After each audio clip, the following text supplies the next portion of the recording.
तो एक मोटिवेशन हो जाती है जी। ਉਹ ਮੁੰਡਾ ਜੀ ਪੜਦਾ ਪਿਆ ਹੈ ना तो पुत्र तेनू मौत ਪੈਂਦੀ है इस तरह के कमेंट मोहल्ले से आना शुरू हो गए। जब मैंने मैट्रिक कर लिया तो फिर मेरे वालिद साहब ने मुझे कहा कि मैं आपको खुद आगे पढ़ाऊंगा। आज जिस मुकाम पर हैं इसका क्रेडिट किसको देते हैं, मामा को या पापा को? मैं ये है कि मैट्रिक तक मेरी वालदा ने मेरा साथ दिया, उसके बाद मेरे वालिद साहब ने साथ दिया। इस टाइम दोनों ने साथ दिया तो दोनों को ही जाता है। मैं समझता हूं नहीं, अब तीसरा बंदा भी साथ दे रहा है। नहीं, माशाल्लाह जी। अब ये मास्टर्स के बाद और मास्टर के बाद इन्होंने मुझे मोटिवेट किया कि आप आगे एमफिल करें। भाभी मुझे ये बताएं कि आपको इन्होंने कैसे प्रपोज किया और फिर मतलब आपको पता भी था कि ये स्पेशल पर्सन है? आपको नहीं लगा कि मैं जब इनकी लाइफ में जाऊंगी या ये मेरी ज़िंदगी में आएंगे तो मैं कैसे इनको संभालूंगी, मतलब कैसे ज़िंदगी गुजारूंगी?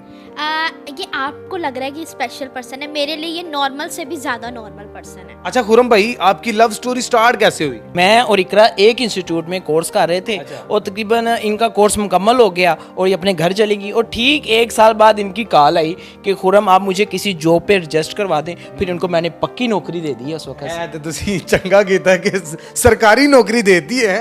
ऐसे ही है। अच्छा भाभी, आपकी वालदैन मतलब इजीली मान गए थे क्योंकि इनको देखकर? नहीं, एक्चुअली उन लोगों के लिए एक नया चांस था, एक नई चॉइस थी। क्योंकि ज़्यादातर मोस्टली लड़कियों का यही होता है ना कि वो कभी जब किसी इंस्टीट्यूट में या किसी इस तरह जाएं तो उनको कोई अपने से वेल नॉन या वेल्थ नज़र आए पर्सन। तो मैंने ऐसा पर्सन चूज़ किया था, लेकिन जब उन्होंने इनको जाना तो फिर वो मान गए। और अब ऐसे मानने हैं कि जब हम जाते हैं ना इनके ससुराल और मेरे मायके, तो जितने भी हमारे मेल हजरात हैं ना, वो बच्चे हैं वो बड़े हैं, सब इनको रिसीव करने के लिए खड़े होते हैं गेट के बाहर। अच्छा वैसे खुरम साहब मुझे एक बात बताएं, बचपन से लेके अब तक लोग तंग भी करते होंगे, हुल्लड़बाजी या पीछे से आवाज़ें लगाना, मतलब इस तरह का कुछ? शुरू में होता है इस तरह, जब आप चाइल्डहुड में होते हैं बच्चे बहुत ज़्यादा अजीब किस्म के अल्फाज इस्तेमाल करते हैं। लेकिन जैसे जैसे इंसान बड़ा हो जाता है और मोहल्लेदारों को ख़ास तौर पे जब पता चल जाता है कि जी बच्चा एजुकेटेड है और नौकरी कर रहा है और मोटिवेशन बन जाती है, लोग मोटिवेट होते हैं आपसे, तो फिर तो नहीं होता। लेकिन आजकल का जो माशरा है वो बड़ा ही कह लें कि तकलीफ़ दे है। कहना तो नहीं चाहिए, लेकिन ये कि माशरे को जिस तरह होना चाहिए जैसे फ़ॉरेंस में होता है और बड़ी इज़्ज़त देते हैं, रिस्पेक्ट देते हैं, वो मुकाम नहीं है स्पेशल पर्सनस का। आपको ये रोशनी में नज़र आते हैं कि नहीं? एक्चुअली जब मुझे रोशनी में किसी चीज़ को देखने की ज़रूरत पड़ती है ना, तो ये मेरे लिए मेरी आइज़ का काम करते हैं। और जब इनको कभी किसी चीज़ की ज़रूरत पड़ती है तो फिर मैं इनके लिए लेग्स का काम कर लेती हूँ। हम लोग म्यूचुअल कोऑपरेशन से 15 अप्रैल 2017 से अब तक चल रहे हैं इससे।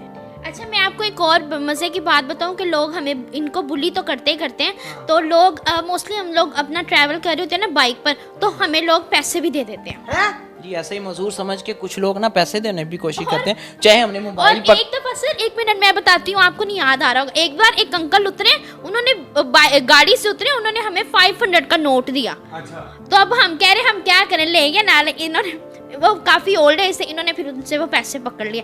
तो मेरी इनसे उस पर लड़ाई भी हुई ना, तो फिर इन्होंने बाद में पैसे डाल दिए। मैं बहुत इरिटेट डाल दिए उसमें जार में, वो जो गल्ले बने होते हैं, डिब्बा बना होता है। तो फिर इन्होंने मुझे समझाया, कहते हम उनको इरिटेट नहीं कर सकते, उनको हम अनॉयड भी नहीं कर सकते। मोस्टली लोग हमारा, अगर हम ये एम्पोरियम वाली साइड पे या जिस कोई मॉल वाली जिस साइड पे कोई जेंट्री पीपल्स आते हैं, तो वहाँ पे लोग हमारी कई दफ़ा उन्होंने पिक्चर्स भी कलेक्ट की हैं। हाँ, पिक्चर्स भी कलेक्ट की हैं। और बाकायदा अंकल और आंटी अगर कोई होते हैं ना बाइक पे, वो बाइक से उतर के हम दोनों के सरों पे प्यार भी दे के जाते हैं। तो मतलब ये जो अवेयरनेस हमने दिखानी है लोगों को कि एक जो स्पेशल पर्सन है ना, उसकी चेयर को ना देखें, उसका दिल और उसका दिमाग देखें, वो माजूर नहीं है। अच्छा खुरम, एक अच्छी ज़िंदगी गुजार रहे हैं माशाल्लाह, ठीक है। घर में मैंने वो सारी चीज़ें देखी हैं जो एक मतलब नॉर्मली लाइफ में होनी चाहिए, ठीक है।